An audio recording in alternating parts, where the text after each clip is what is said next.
വെറും 210 രൂപയ്ക്ക് ഞാൻ ഇവിടുത്തെ ഒരു ചേച്ചിയുടെ കയ്യിൽ നിന്ന് വാങ്ങിച്ച ഒരു ചുരിദാർ പീസല്ല, നൈറ്റി പീസസ് എന്ന് പറയാം. പക്ഷേ എല്ലാവരും ഇപ്പോൾ നൈറ്റി പീസസ്സാണ്.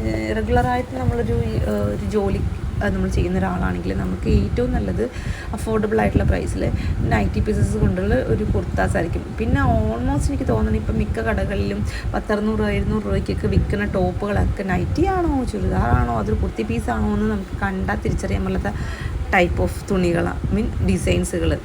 അപ്പം ഞാൻ എപ്പോഴും നൈറ്റി പീസസാണ് കൂടുതൽ പ്രിഫർ ചെയ്യുന്നത്. കാരണം വെച്ചാൽ നൈറ്റി പീസസ് എന്ന് പറയുമ്പോൾ അത്യാവശ്യം കട്ടിയുണ്ട്. പിന്നെ നമുക്ക് എന്താ പറയുക, ലൈനിങ് ഇപ്പോൾ ഇടേണ്ട ആളുകളെങ്കിൽ ലൈനിങ് ഇടണ്ട അങ്ങനെയൊക്കെ. അപ്പോൾ ഞാനിപ്പോൾ ഇതിപ്പോൾ വെട്ടണത് ഓൾറെഡി ഞാനൊരു നീല കളർ കോപ്പി ഞാൻ എപ്പോഴും ഒരു ലൈനിങ് പീസസിൽ ഞാൻ വെട്ടി വെച്ചിട്ടുണ്ട്. നമ്മുടെ ചുരിദാറിൻ്റെ ഒരു മോഡൽ, അതായത് നമ്മൾ മടക്കിച്ച് പകുതിയുള്ള മോഡൽ. അതുകൊണ്ടാണ് ഞാൻ എല്ലാ ചുരിദാറും വെട്ടാറുള്ളത്. അപ്പോൾ നിങ്ങൾ എൻ്റെ തയ്ക്കുന്ന വീഡിയോസിലൊക്കെ കണ്ടാൽ അറിയാം, ഈ ഒരു കോപ്പി വെച്ചാണ് ഞാൻ എല്ലാ ചുരിദാറും വെട്ടണത്. ലാസ്റ്റ് നമ്മൾ തയ്ക്കുമ്പോഴാണ് നമ്മൾ അഡ്ജസ്റ്റ് ചെയ്യുന്നത്. അത് അതിൻ്റെ വണ്ണം കുറച്ചും നമ്മളിപ്പോൾ ഇത്രത്തെ ആളായിട്ട് തയ്ച്ച് നമുക്കറിയാവുന്നതുകൊണ്ട് നമ്മുടെ വണ്ണം എങ്ങനെയാണെന്ന് നമുക്കറിയാം. അപ്പം ഒരു അളവോ ഒരു ടേപ്പോ ഒരു സ്കെയിലോ ഒന്നും തന്നെ എടുക്കാതെ ഞാൻ ഈ ഒരു ചുരിദാർ ശരിക്കും തയ്ക്കുന്നത്. കാരണം നമ്മളുടെ ആ ഒരു തോട്ടിൽ നമ്മുടെ മണ്ണപ്പം എത്ര ഉണ്ടാവും, നമ്മുടെ കൈയിടിപ്പം എത്ര ഉണ്ടാവും, നമ്മുടെ കഴുത്തിപ്പം എത്ര ഉണ്ടാവും, തയ്ച്ച് നമ്മൾ വെട്ടി അറിയാമല്ലോ. പക്ഷേ ഞാൻ ഇത്തിരി ഫ്ലോപ്പായി പോയി. കാരണം നിങ്ങൾക്ക് കാണാം, ഞാനിപ്പോൾ ചെയ്തുകൊണ്ടിരിക്കുന്നത് ബാക്ക് സൈഡ് വെട്ടി ഇനി ഫ്രണ്ട് സൈഡാണ് വെട്ടുന്നത്. അപ്പോൾ ഫ്രണ്ട് സൈഡിൽ ഞാൻ എങ്ങനെ സിമ്പിളായിട്ട് ഒരു ചതുരൻ കഴുത്ത് തയ്ക്കാമെന്നാണ് ഞാനിപ്പോൾ ആലോചിച്ചുകൊണ്ടിരിക്കുന്നത്. പക്ഷേ അതെനിക്ക് ഫ്ലോപ്പായിപ്പോയി. കാരണം ചതുരൻ കഴുത്ത് വെട്ടിയപ്പോൾ കൂടിപ്പോയി. അത് നിങ്ങൾക്കിപ്പോൾ ഞാൻ ചെയ്തൊരു ഭയങ്കര ബ്ലണ്ടർ എന്ന് പറഞ്ഞാൽ അത്രയും ബ്ലണ്ടർ. പിന്നെ ഞാനത് ശരിയാക്കി എടുത്തു കേട്ടോ. അതൊക്കെ വഴി നിങ്ങൾക്ക് കാണാം. പക്ഷെ എന്നാലും നമ്മൾ ചില ഇതിലൊക്കെ പറയില്ല സിനിമയിൽ, ഈ ശവത്തിന് അത് തന്നെ എനിക്കത് മതി, എനിക്ക് ഇത്രയൊക്കെ മതി. കാരണം ഞാനിടാനുള്ള ചുരിദാറല്ലേ. അപ്പം എനിക്ക് ഒന്നാമത് ഈ ഒരു ചെക്ക് എന്ന് പറഞ്ഞ സംഭവം എനിക്ക് ഭയങ്കര, അത് ബിഗ് ചെക്ക്, അതെനിക്ക് ഭയങ്കര ഇഷ്ടമാണ്. അങ്ങനെ ഒരു ചെക്ക് ഞാനൊരു ദിവസം ഡ്രസ്സിലൊരു കുട്ടി ഇടണം കണ്ടു. ഉടുപ്പ് ഫ്രോക്ക് നല്ല ഭംഗിയുണ്ട്. പക്ഷെ അതൊരു 3-3.5 മീറ്ററൊക്കെ ഉണ്ടായാലും എനിക്ക് നല്ലപോലെ ഫ്ലെയർ ആയിട്ട് എടുക്കണം താഴെ. പക്ഷെ ഇത് 3 മീറ്ററേ ഉള്ളൂ. അപ്പോൾ ഇത് എത്ര തയ്ച്ചാലും അത്ര ഫ്ലെയർ ആവില്ല. എനിക്ക് നല്ല ഹൈറ്റൊക്കെ ഉള്ളത് കാരണം. പക്ഷേ എനിക്ക് ചുരിദാർ തയ്ച്ചാൽ എനിക്ക് ശരിക്കും പറഞ്ഞാൽ ഇത് ചുരിദാർ തയ്ക്കാൻ കറക്റ്റാണ്. കാരണം എന്ന് വെച്ചാൽ എനിക്ക് ആംഗിളിൻ്റെ കുറച്ച് പൊങ്ങി നിൽക്കണം. എപ്പോഴും അത്രയും നീളം ഉണ്ടാവും എൻ്റെ ഒരു ടോപ്പിൻ്റെ നീളം എന്ന് പറയുന്നത്. വീതിയും ഞാൻ ഫുൾ വീതി എടുക്കും.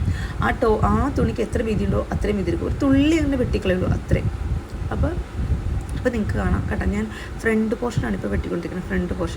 ഫ്രണ്ട് പോർഷൻ്റെ അടയാളപ്പെടുത്തിയിട്ട് അത് വെട്ടിയപ്പോഴാണ് എനിക്ക് ഫ്ലോപ്പായി പോയത്. അപ്പോൾ നിങ്ങൾക്ക് വെട്ടുമ്പോൾ കാണാം നല്ല വലുതായി, നല്ല വെട്ടി കഴിഞ്ഞപ്പോൾ ദൈവം നല്ല വലുതായല്ലോ എന്നിങ്ങനെ ആലോചിച്ചത്. ഞാനങ്ങനെ അതെന്താ സംബന്ധിച്ച് ഞാൻ മറ്റേ ആ കോപ്പി എടുത്തതിൻ്റെ അത്രയും തന്നെ വീതിയിൽ ഞാനതങ്ങനെ വെട്ടി. അപ്പോൾ എനിക്ക് അങ്ങനെ ഒരു പ്രശ്നം സംഭവിച്ചിട്ടുണ്ട്. പക്ഷെ ഞാനത് കറക്റ്റാക്കിയിട്ടുണ്ട് കേട്ടോ. ഞാനത് എന്തായാലും കറക്റ്റാക്കി.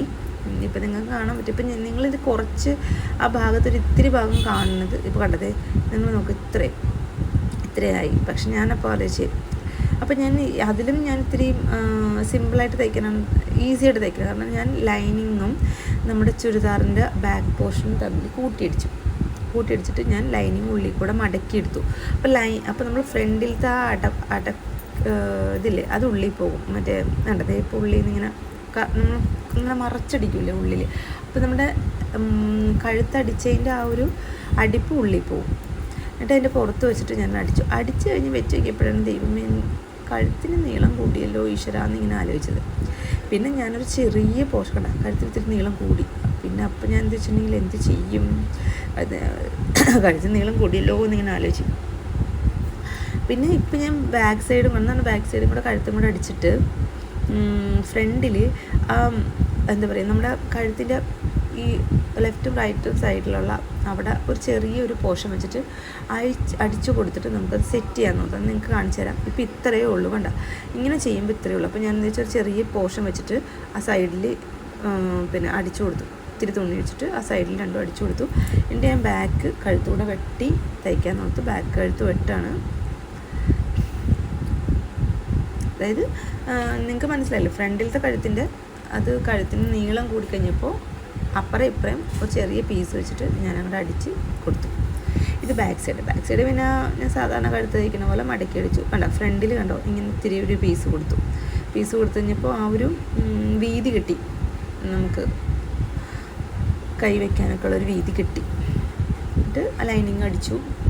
ശരിക്കും പറഞ്ഞാൽ ഇതൊരു ബ്ലെൻഡർ തയ്യലായിപ്പോയി, നന്നായിട്ട് തയ്ക്കാൻ പറ്റണമായിരുന്നു. പക്ഷെ എന്തോ എനിക്കും ഈ വീഡിയോയും തയ്ക്കലും എല്ലാം കൂടെ എനിക്ക് പറ്റാത്തതുകൊണ്ടായിരിക്കണം അങ്ങനെ എനിക്ക് സംഭവിക്കാത്തതാണ്. അത്രയും ബ്ലെൻഡർ സംഭവിക്കില്ല. എന്നിട്ട് ഞാൻ സൈഡ് കൂട്ടിയടിക്കാതെ തന്നെ കൈ ഞാൻ വെച്ച് പിടിപ്പിച്ച് എന്നിട്ട് കൈയിൻ്റെ അവിടെ തുടങ്ങിയാണ് ഞാൻ ഷേപ്പ് ചെയ്തത് താഴെ വരെ. എന്നിട്ട് ലൈനിങ് അടിക്കാൻ തുടങ്ങി. പിന്നെ ലൈനിങ് അല്ല, നമ്മുടെ കൈയിൻ്റെ താഴെ വരെ നമ്മുടെ സൈഡ് ഒതുക്കിയിട്ട് സ്ലിറ്റ് അടിച്ചിട്ട് താഴെ കറക്റ്റായിട്ട് വെട്ടിക്കൊടുത്തു. കറക്റ്റായിട്ട് വെട്ടി നല്ല അതും മടക്കി അടിച്ചു. എന്നിട്ട് ഞാൻ എപ്പോഴും എന്ത് ചുരിദാർ അടിച്ചാലും ബാക്കിൽ ടക്ക് കൊടുക്കും. കാരണം ബാക്കിൽ ടക്ക് കൊടുക്കണതാണ് നമ്മുടെ ബാക്ക് നല്ല അടിപൊളിയായി നിൽക്കും. ഫ്രണ്ട് ലൂസ് ഉണ്ടാകും, വയറൊക്കെ ഉണ്ടെങ്കിൽ ഇത്തിരി ലൂസ് ഉണ്ടാകും. എനിക്ക് എപ്പോഴും ചെറിയൊരു വയറുണ്ട്, എനിക്ക് ഒരു ഉണ്ണി വയർ പ്രഗ്നൻസി കഴിഞ്ഞപ്പോൾ ഉണ്ടായതാണ്, ആ ഒരു അടിവയർ പോലെ. അപ്പോൾ നമ്മൾ എന്ത് ഡ്രസ്സ് ഇട്ടാലും ഞാൻ ആ വയറിൻ്റെ അവിടുത്തെ ലൂസായിരിക്കും. എൻ്റെ മുകളിലൊരു വൈറ്റ് അത് വെച്ചേക്കുള്ള ബീഡിങ്, അത് നിങ്ങൾക്ക് ആ തയ്ക്കണം ഞാൻ കാണിച്ചിട്ടില്ല. പക്ഷേ അത് ഞാൻ ഒരു വേറെ എന്തോ ഒരു സാധനം വാങ്ങാൻ വേണ്ടി കടയിൽ പോയപ്പോൾ ഞാൻ കണ്ട് വാങ്ങിച്ചതാണ്. അപ്പോൾ എന്ന് വെച്ചാൽ മറ്റേ നമ്മൾ വെച്ചടിച്ചേക്കണ ഒരു ചെറിയ പീസ് ലെഫ്റ്റിലും റൈറ്റിൽ സൈഡിലും നമ്മൾ വീതി കറക്റ്റ് ചെയ്യാൻ വേണ്ടി അടിച്ചില്ലേ, അത് അതിനകത്ത് മുങ്ങിപ്പോയി ആ വെള്ളം ഇങ്ങോട്ട് വെച്ച് കഴിഞ്ഞപ്പോൾ. പക്ഷെ സംഭവം നല്ല അടിപൊളിയായിട്ടുണ്ട്. നിങ്ങൾക്ക് എല്ലാവർക്കും ഇഷ്ടമായെങ്കിൽ ലൈക്ക് ചെയ്യുക, ഷെയർ ചെയ്യുക.